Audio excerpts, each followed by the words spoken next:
Hello दोस्तों, स्वागत है आप सभी का आपके अपने YouTube channel the next level में। और आज के वीडियो में मैं बहुत ही इंपॉर्टेंट टॉपिक लेकर के आ गया हूं, जो कि है झारखंड राज्य के महत्वपूर्ण 1000 प्लस प्रश्नों का संग्रह। और ये इसका भाग 1 है। बहुत सारे पार्ट आएंगे, अभी से मैं रेगुलर इसको कंटिन्यू करूंगा। 25 क्वेश्चन इसमें मैंने अपलोड किए हैं, क्योंकि देखो अभी आपके एग्जाम में समय है, तो मैं थोड़ा थोड़ा क्वेश्चन आपको दे रहा हूं और उसको डिटेल भी करूंगा। ऐसा नहीं है कि सिर्फ क्वेश्चन और आंसर रहेगा, उसको थोड़ा बहुत मैं डिटेल भी करूंगा जो उस क्वेश्चन से रिलेटेड होगा। और कोशिश करूंगा कि वो 25 क्वेश्चन आपको याद हो जाए। और ऐसे क्वेश्चन, ये ऐसे क्वेश्चन होंगे जो एग्जाम में आने की संभावना ज़्यादा है, और आप मुझे एट द एंड कहोगे कि सर बहुत ही अच्छा क्वेश्चन था, बहुत ही ज़बरदस्त क्वेश्चन आप लेकर के आए हो। तो ऐसे प्रश्नों का संग्रह आपको आमतौर पे नहीं मिलता है कहीं भी, क्योंकि बाकी जगह पे क्या कुछ जो बने बनाए क्वेश्चन रहते हैं उसी को करवाने का प्रयास किया जाता है। लेकिन मैं कोशिश कर रहा हूं कि मैं बुक्स वगैरह से क्वेश्चन ढूंढूं, क्वेश्चन अलग अलग, या फिर मेरे जो नोट्स हैं उन सब से क्वेश्चन मैं खुद से इकट्ठा करूं, और आपको छोटे छोटे चीज़ों पे भी आपको मैं नॉलेज देने की कोशिश करूँ। ये क्वेश्चन का, प्रश्नों का जो संग्रह है, ये मोर देन 1000 भी जाएगा। ऐसा नहीं है कि सिर्फ 1000 ही रहेगा। 1000 तो एक नंबर है, और नंबर पे कभी भी आपको उतना भरोसा नहीं करना है, ये आपको आगे भी और भी जाएगा। शुरू करने से पहले बस एक छोटा सा रिक्वेस्ट है आप लोगों से कि दोस्तों, भले ही झारखंड के कुछ ज़िले अभी ग्रीन जोन में आ गए हैं, या फिर कुछ ज़िले ऑरेंज जोन में, या फिर रेड जोन में हैं, तो रेड जोन वालों को सतर्क तो रहना ही रहना है। लेकिन जो ग्रीन या फिर ऑरेंज जोन वाले हैं उन्हें भी सतर्कता बरतने की ज़रूरत है। आपको बेफिक्र नहीं हो जाना है। कोरोना जो है अभी खत्म पूरी तरह से नहीं हुआ है। आप अभी भी उन चीज़ों का पालन करेंगे, जैसे कि आपको सोशल डिस्टेंसिंग रखना ही है, मास्क का आप ज़्यादा से ज़्यादा प्रयोग करें, अपने माउथ, अपने नोज़, अपने आईज़, इन सब को टच आप ना करें। अपने हाथों को बार बार धोएं। जहाँ पे संभव ना हो धोना यानी कि पानी और साबुन की व्यवस्था नहीं हो, वहाँ पे सैनिटाइजर का यूज करें। देखिए, कोशिश ज़्यादा से ज़्यादा आपको हाथ धोने का करना है, क्योंकि साबुन जो है वो वायरस को ज़्यादा आसानी से मार पाता है एज़ कम्पेयर टू सैनिटाइज़र। लेकिन जहाँ पे संभव नहीं है वहाँ पे आप सैनिटाइजर का प्रयोग करेंगे। और बाहर की चीज़ों को खाने की कोशिश कम करेंगे। बाहर से अगर कुछ भी आप लाते हैं तो आप उसको अच्छे से धो लेंगे, उसके बाद ही उसका यूज करेंगे। पैक्ड प्रोडक्ट्स अगर आप लेते हैं तो पैकेट को अच्छे से धो लें। अगर आप पैकेट दूध लेते हैं तो दूध को ऊपर से धो लें साबुन से। ऐसा नहीं है कि सिर्फ पानी से धो लें, पानी से धोने से कुछ असर नहीं होने वाला है। बाहर अगर आप जाते हैं तो वापस आके कपड़ों को धो लें साबुन में, अपने हाथों को धोएं, फ्रेश रहें और स्वस्थ रहें। थोड़ा एक्सरसाइज करें, क्योंकि भले ही आप ग्रीन जोन में हो या ऑरेंज जोन में हो, सतर्कता आपको भी बरतनी ही पड़ेगी। ठीक है, तो इसी के साथ चलिए मैं शुरू करता हूं अपना क्वेश्चन आंसर का सीरीज, और देखते हैं कैसा क्वेश्चन है। आपको कुछ मजा आता है या आपको यूं यूं ही लगता है। जो भी ऐसा भी लगे आप कमेंट करके मुझे जरूर बताना ये 25 क्वेश्चन आपको कैसे लगे। देखिए, पहला क्वेश्चन है कि झारखंड राज्य के निर्माण के बाद कितने नए जिलों का गठन हुआ। तो अगर आपने थोड़ा बहुत भी पढ़ा होगा तो आपको पता होगा कि जब झारखंड राज्य का निर्माण हुआ था उस समय झारखंड राज्य में 18 जिले थे। अभी वर्तमान में 24 जिले हैं। तो कितने नए जिले बन गए? 6 नए जिले बन गए। तो सही आंसर क्या हो जाएगा हमारा? ऑप्शन नंबर बी, 6 हो जाएगा। ठीक है, तो कौन कौन से नए जिले बने हैं? लातेहार बना, जामताड़ा बना, सिमडेगा, सरायकेला खरसावां, खूंटी और रामगढ़। तो इस तरह से आपको याद रखना है कि 18 तो पहले से थे। 19वां जिला बना लातेहार, 20वां बना जामताड़ा, उसके बाद 21वां नंबर पे आया सिमडेगा, 22वें नंबर पे आया सरायकेला खरसावां, 23वें नंबर पे खूंटी और 24वें नंबर पे रामगढ़। तो आपसे क्वेश्चन पूछ सकता है कि झारखंड राज्य का 24वां जिला कौन बना। तो ये सब चीज़ें आप याद रखेंगे, या 23वां जिला कौन बना, तो याद रखेंगे तो आपके लिए ही फायदा होगा। चलिए आगे बढ़ते हैं। आप इसका पीडीएफ भी डाउनलोड कर सकते हैं। पीडीएफ का लिंक मैं आपको नीचे डिस्क्रिप्शन में दे दूंगा। और ये जो मैं डिटेलिंग बता रहा हूँ, हो सके तो आप इसे नोट कर लें कहीं पे, आपको फायदा होगा। अगला है कि झारखंड राज्य का सबसे छोटा संसदीय क्षेत्र कौन सा है। 25 में कितने मार्क्स आपके बनते हैं आप मुझे ये भी बताना, क्योंकि मैंने कोशिश किया है कि अच्छे अच्छे क्वेश्चन आपको कराऊं जिसमें आपको थोड़ी कठिनाई हो और आपको ये क्वेश्चंस नए लगें। ठीक है, तो झारखंड राज्य का सबसे छोटा संसदीय क्षेत्र की अगर मैं बात करूं तो सबसे छोटा संसदीय क्षेत्र है चतरा। कौन सा है? चतरा। ठीक है, चलिए नेक्स्ट देखते हैं। अगला क्वेश्चन देखेंगे हम। अगला है कि झारखंड राज्य का जनसंख्या की दृष्टि से सबसे छोटा प्रमंडल कौन सा है? सबसे छोटा प्रमंडल कौन सा है? तो सबसे छोटा प्रमंडल अगर जनसंख्या की दृष्टि से देखें तो यह है पलामू। पलामू जो है वो सबसे छोटा प्रमंडल है। अब आप मुझे कमेंट करके ये चीज़ बताएं कि झारखंड राज्य में कितने प्रमंडल हैं? झारखंड राज्य में कितने प्रमंडल हैं? और अगर अगर आपको नाम पता है तो आप नाम भी लिख सकते हैं। आगे देखते हैं, जनगणना 2011 के अनुसार झारखंड राज्य के किस जिले में न्यूनतम जनसंख्या वृद्धि दर पाई गई? अब यहाँ पे जनसंख्या से मतलब है जनसंख्या वृद्धि दर। जैसे कि मान लो किसी जगह का जनसंख्या 200 है और किसी जगह का जनसंख्या 100 है, यहाँ 4 बढ़ा है और यहाँ 5 बढ़ा है, तो इसका जनसंख्या दर जो है ये 4% होगा, लेकिन इसका जनसंख्या दर जो है ये 2.5% ही होगा। तो कम जनसंख्या वृद्धि जो है यहाँ पे हुआ है, जनसंख्या वृद्धि दर में कमी यहाँ पर आई है, ये बढ़ोतरी हुई है। ठीक है, दोनों में कम ये है, तो इस तरह से इसको हम काउंट करते हैं। तो अगर मैं इसमें बात करूं तो सबसे कम न्यूनतम जनसंख्या वृद्धि दर जो पाई गई है वो धनबाद में पाई गई है, और यहाँ पर न्यूनतम 11.9% की, या फिर लगभग कहीं कहीं आपको 12% भी, क्योंकि 11.9 12 के आसपास ही माना जाता है, तो कहीं कहीं आपको 12 भी ऑप्शन में दिया जा सकता है। तो याद रखेंगे 11.9, लेकिन अगर 12 भी दे दे तो वो भी आपको कंफ्यूज नहीं होना है। अगर 11.9 नहीं है और 12 है तो आप 12 भी टिक कर सकते हैं। तो 11.9 या 12% की ग्रोथ यहाँ पे पाई गई जो सबसे कम है। ओके, नेक्स्ट देखते हैं कि झारखंड राज्य के प्रथम अशोक चक्र प्राप्तकर्ता कौन है? तो पहली बार झारखंड राज्य के किसी व्यक्ति को अशोक चक्र मिला 1991 में, और ये प्राप्तकर्ता थे शहीद रणधीर वर्मा। ये पुलिस में थे और बैंक चोरी को रोकने के क्रम में जो चोर थे उन्होंने इन पे हमला कर दिया और इनकी मृत्यु हो गई और ये शहीद हो गए। तो ये इनको मृत्युपरांत जो है वो 1991 में अशोक चक्र से नवाजा गया। आगे है, झारखंड राज्य का समुद्र से निकटतम जिला कौन सा है? झारखंड राज्य, आपको पता है कि झारखंड राज्य का कोई भी सीमा समुद्र को टच नहीं करता है, तो समुद्र से निकटतम जो सबसे जिला है वो है पूर्वी सिंहभूम। कितना दूरी है यहाँ पे? तो ये इससे 90 किलोमीटर की दूरी पर है, 90 किलोमीटर की दूरी पर ये है, याद रखेंगे आप, पूर्वी सिंहभूम। नेक्स्ट है, भागवत पुराण में झारखंड को क्या कहा गया है?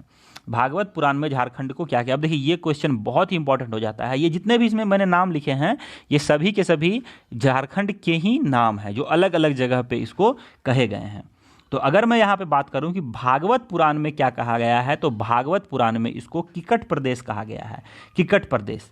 ठीक है, तो इस तरह से देखिए ये सब क्वेश्चन मैं लाता रहूंगा। पुंड किस में कहा गया है, मुंड किस में कहा गया है, मुरंड किस में कहा गया, ये सब क्वेश्चन आपको मिलेगा अभी आने वाले समय में। तो अगर आप मेरे इस 25 क्वेश्चन के टेस्ट में अच्छे से मार्क्स लाना चाहते हैं तो ये सब चीज़ें आप याद रखेंगे तो आपको फायदा होगा, और नहीं याद रखेंगे तो आपको कुछ ना कुछ सीखने को मिलेगा। आगे है, झारखंड राज्य के किस जिले से प्राचीन कांसे का प्याला प्राप्त हुआ है? कांसे का प्याला, जैसे कि आपको पता ही होगा कि हम अपने वर्ल्ड हिस्ट्री में सिंधु सभ्यता के अंतर्गत पढ़ते हैं कि ये कहाँ से मिला, वो कहाँ से मिला। इस तरह से झारखंड राज्य के भी कुछ कुछ जिलों से प्राचीन कांसे का प्याला भी मिला है। तो ये कांसे का प्याला कहाँ से मिला है? तो ये मिला है लोहरदगा से, याद रखेंगे आप, लोहरदगा से जो है वो प्राचीन कांसे का प्याला प्राप्त हुआ है। तो कई चीज़ें यहाँ से भी प्राप्त हुई हैं, एग्जाम में पूछी जाती हैं, इम्पॉर्टेंट भी होता है। आगे है, झारखंड राज्य में किस राजा के प्रवेश के बाद बौद्ध धर्म का प्राभव शुरू हुआ, यानी कि बौद्ध धर्म का विस्तार आप कह सकते हैं। किस राजा के प्रवेश, कौन से राजा ने जब झारखंड में प्रवेश किया तो बौद्ध धर्म यहाँ पे फलने फूलने लगा? तो यहाँ पर जब समुद्रगुप्त आया तो उसने झारखंड में बौद्ध धर्म के प्रचार प्रसार में बढ़ोतरी की और यहाँ पे बौद्ध धर्म के प्रचार प्रसार में वृद्धि हुई। बाद में एक शैव शासक था, उसका नाम था शशांक, जिसने बौद्धि वृक्ष को भी कटवाया था। तो उसके आने के बाद काफ़ी इसके जो विरासत स्थल थे बौद्ध के, उसको उसने तबाह किए, और ये शैव शासक था तो ये कोशिश करता है कि शैव जो है उसी को ग्रोथ हो, ये बौद्धों का ग्रोथ ना हो। नेक्स्ट देखते हैं कि फनी मुकुट राय ने अपनी राजधानी किसे बनाई थी या कहाँ बनाई थी, कुछ भी क्वेश्चन आ सकता है। तो फनी मुकुट राय, फनी मुकुट, देखिए इस पर तो मैंने वीडियो भी बनाया हुआ है, अगर आपने देखा हुआ होगा तो आपको पता ही होगा, क्योंकि झारखंड के राजवंश पे मैंने वीडियो डाला हुआ है। तो फनी मुकुट राय ने अपनी राजधानी कहाँ बनाई थी, तो इसने अपनी राजधानी सुतियाम्बे बनाई थी। कहाँ बनाई थी, सुतियाम्बे। और आपको मैं बता दूँ कि ये जो फनी मुकुट राय जिस वंश के थे उसमें पालकोट, खोखरा और चुटिया, ये सभी इसकी राजधानियां रह चुकी हैं। अलग अलग राजा ने अलग अलग समय में आके अपनी राजधानियां बदली और ये सभी इसकी राजधानियों का हिस्सा रहे हैं। ठीक है, चलिए नेक्स्ट देखते हैं कि सफा होड़ आंदोलन के जन्मदाता कौन माने जाते हैं। सफा होड़ आंदोलन के जन्मदाता, सफा होड़ आंदोलन अगर आप देखेंगे तो 1870 के काल में माना जाता है कि यह सफा होड़ आंदोलन शुरू हुआ था और इसके जन्मदाता माने जाते हैं लाल हेम्ब्रम। लाल हेम्ब्रम को कई जगह आपको लाल बाबा भी लिखा हुआ मिल सकता है, लाल बाबा। ठीक है, तो याद रखेंगे लाल हेम्ब्रम, लाल बाबा, सिर्फ बाबा नहीं, लाल बाबा कहा जाता है। सिर्फ बाबा किसी अन्य व्यक्ति को कहा जाता है, वो मैंने एक क्वेश्चन यहाँ पे लिखा हुआ है। तो लाल हेम्ब्रम जो है उनका उपनाम लाल बाबा भी है, याद रखेंगे आप। हमारा अगला प्रश्न है, तिलका मांझी आदिवासियों में किस नाम से जाने जाते थे। तो तिलका मांझी को आदिवासी प्यार से बाबा बुलाते थे, बाबा। ठीक है, तो इनको बाबा तिलका मांझी भी कई जगह लिखा जाता है, याद रखेंगे। और बाबा तिलका मांझी का जो जन्म है ये 11 फरवरी 1750 को हुआ था और इनके पिता का नाम सुंदरा मुर्मू था। याद रखेंगे, ये सब क्वेश्चन कई बार पूछ लिया था। और इनकी मृत्यु 1785 ईस्वी में हुई थी, याद, ये भी आप याद रखेंगे। आगे है बिरसा मुंडा के माता का क्या नाम है। बिरसा मुंडा के माता का क्या नाम है। तो बिरसा मुंडा के माता का नाम है कदमी मुंडा, कदमी मुंडा। अब यहाँ पर देखिए अन्य जो नाम दिए हुए हैं ये मैंने खुद से सोच समझ के डाला है, जैसे सुगना मुंडा, तो सुगना मुंडा उनके पिता हैं। ठीक है, गया मुंडा उनके सेनापति थे। ठीक है, और ये जो हैं सोमा मुंडा इनके सहयोगी थे। ठीक है, सहयोगी। तो ये सब चीज़ें आप याद रखेंगे, एग्जाम में ये सब पूछी जाती हैं। आगे देखेंगे, और यहाँ पे अगर मैं बिरसा मुंडा की बात करूँ तो बिरसा मुंडा का जो जन्म है ये 15 नवंबर 1875 को हुआ था। ठीक है, और ये शहीद हुए थे 1900 में। इनको एक बीमारी लग गई थी। ठीक है, वो कौन सी बीमारी है, क्या आप बता सकते हैं कि बिरसा मुंडा को कौन सी बीमारी हुई थी।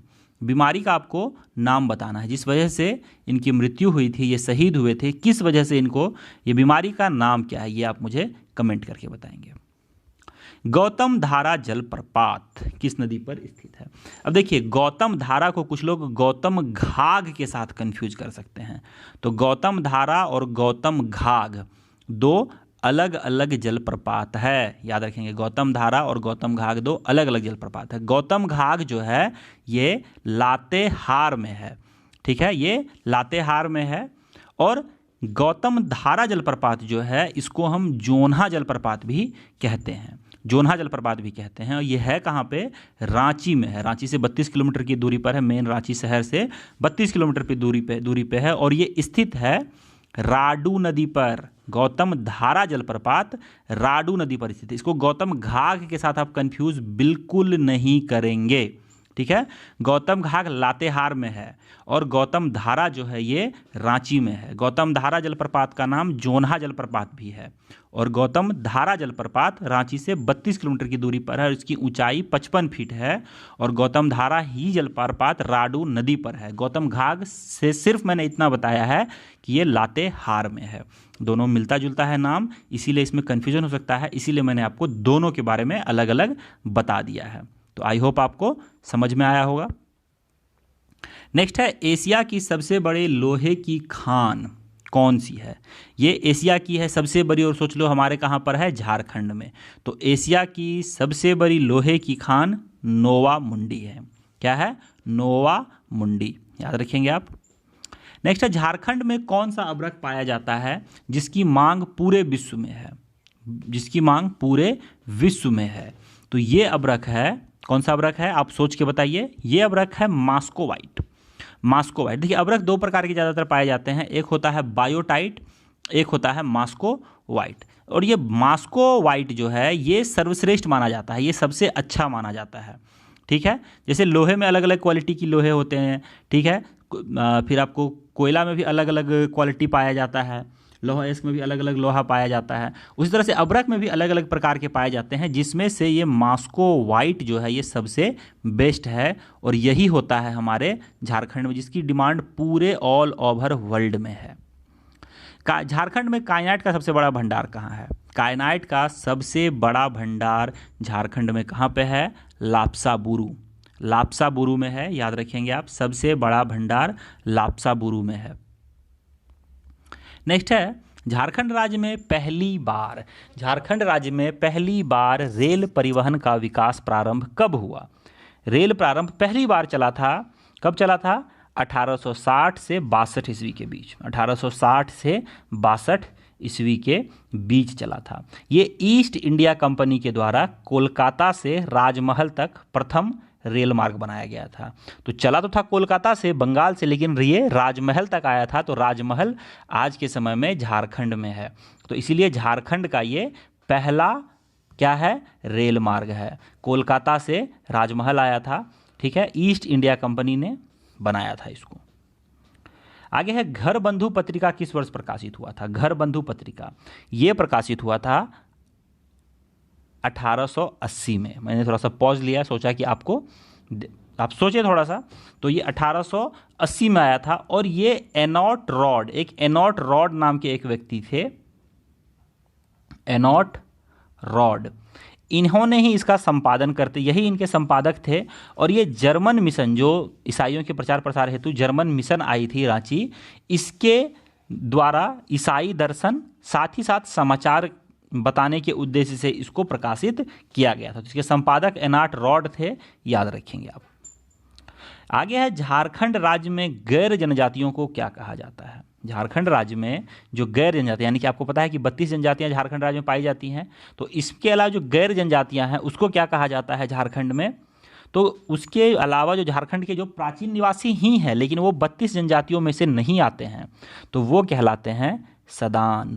क्या कहलाते हैं? सदान कहलाते हैं, याद रखेंगे आप। झारखंड के गैर जनजाति जो 32 जनजातियों में से नहीं आते हैं उनको सदान कहा जाता है। उड़ाव जनजाति का युवा गृह जो लड़कों के लिए होता है क्या कहा जाता है? देखिए, सबसे पहले आपको पता होना चाहिए कि उड़ाव जनजाति में 2 प्रकार की युवा गृह बनाए जाते हैं, एक लड़कों के लिए, एक लड़कियों के लिए। ठीक है, उसके साथ साथ आपको यही पता होना चाहिए कि उड़ाव जनजाति में युवा गृह को कहते क्या हैं। ठीक है, तो सबसे पहले मैं इस क्वेश्चन का आंसर देता हूं कि उड़ाव जनजाति में युवा गृह जो लड़कों के लिए होता है उसको जोंग एड़पा कहते हैं, जोंग एड़पा। वहीं अगर युवा गृह की बात करें तो उड़ाव जनजाति में युवा गृह को धुमकुड़िया कहा जाता है, धुमकुड़िया, इसका मतलब होता है युवा गृह। ठीक है, और लड़कियों के लिए जो युवा गृह होगा उसको पेलेरपा कहते हैं। ठीक है, ये गर्ल्स के लिए होता है। ठीक है, ये बॉयज़ के लिए होता है। ओके, याद रखेंगे आप, कंफ्यूज नहीं होना है। नेक्स्ट है, झारखंड राज्य में आदिवासियों का सबसे बड़ा पर्व क्या है जिसे कृषि कार्य आरंभ करने से पूर्व मनाया जाता है? सबसे बड़ा पर्व माना जाता है ये झारखंड का, और ये कृषि कार्य आरंभ करने से पहले मनाया जाता है। तो ये पर्व है सरहुल। क्या पर्व है? सरहुल। और ये पर्व जो है, ये पर्व चैत मास के शुक्ल की तृतीया को मनाया जाता है। चैती शुक्ल जो होता है उसकी तृतीया को ये पर्व मनाया जाता है। तो ये झारखंड राज्य का सबसे बड़ा पर्व है आदिवासियों का। आगे क्वेश्चन है कि अकबर ठाकुर द्वारा 1737 ईस्वी में निर्मित तिलमी का किला किस जिले में स्थित है? अकबर ठाकुर ने तिलमी का किला बनवाया था 1737 ईस्वी में, ये किस जिले में स्थित है ये आपसे पूछा गया है। तो ये स्थित है खूंटी जिले में, खूंटी जिले में। और ये खूंटी जिले के कर्रा प्रखंड में, खूंटी जिले के कर्रा प्रखंड के तिलमी गांव में है। याद रखेंगे आप, तिलमी गांव में, इसीलिए इसको तिलमी का किला कहा जाता है। सेकेंड लास्ट क्वेश्चन आज का हमारा है कि झारखंड राज्य में प्राचीन जैन मंदिर कहाँ अवस्थित है? प्राचीन जैन मंदिर कहाँ अवस्थित है? तो ये अवस्थित है मधुवन में। कहाँ पर? मधुवन। और ये पड़ता कहाँ पे है? गिरिडीह में। गिरिडीह में स्थित है, याद रखेंगे आप। जैनों के लिए बहुत ही खास गिरिडीह में एक और चीज़ है, क्या है आप मुझे क्या कमेंट करके बता सकते हैं। और आज का हमारा आखिरी क्वेश्चन है कि गुमला स्थित महामाया मंदिर का निर्माण किसने करवाया था। गुमला स्थित महामाया मंदिर का निर्माण किसने करवाया था, तो ये निर्माण करवाया था गजघंट ने। गजघंट ने ये कब करवाया था, तो 908 ईस्वी में करवाया था। 908 ईस्वी में ये गुमला में है, महामाया मंदिर के नाम से प्रसिद्ध है। तो ये दोस्तों यहाँ पर 25 क्वेश्चन मैंने करवाने का प्रयास किया है। आई होप आपको ये 25 क्वेश्चन अच्छे लगे होंगे। अगर वीडियो अच्छा लगा तो आप इसे दोस्तों के साथ शेयर कर सकते हैं। कुछ क्वेश्चन मैंने पूछे हैं, आप वो मुझे कमेंट करके बता सकते हैं। PDF आप डाउनलोड कर सकते हैं। और अगर आपके मन में कुछ डाउट है या आपको ऐसा लग रहा है कि मैंने कुछ गलत बता दिया है, कोई मेरे आंसर गलत है, तो आप वो भी मुझे कमेंट करके बता सकते हैं। ठीक है, तो आपके सभी राय के लिए, कोई भी राय हो आपके मन में, उसके लिए कमेंट बॉक्स खुला है। आप बेझिझक अच्छी बातें अगर हैं तो अच्छी बातें भी लिख सकते हैं। अगर आपको कोई बात मेरी बुरी लगी तो आप वो भी कमेंट करके बता सकते हैं। मैं निश्चय ही आपके सभी कमेंट्स का स्वागत है। और इस वीडियो में इतना ही लेता हूँ आपसे विदा। जय हिंद, जय भारत, वंदे मातरम।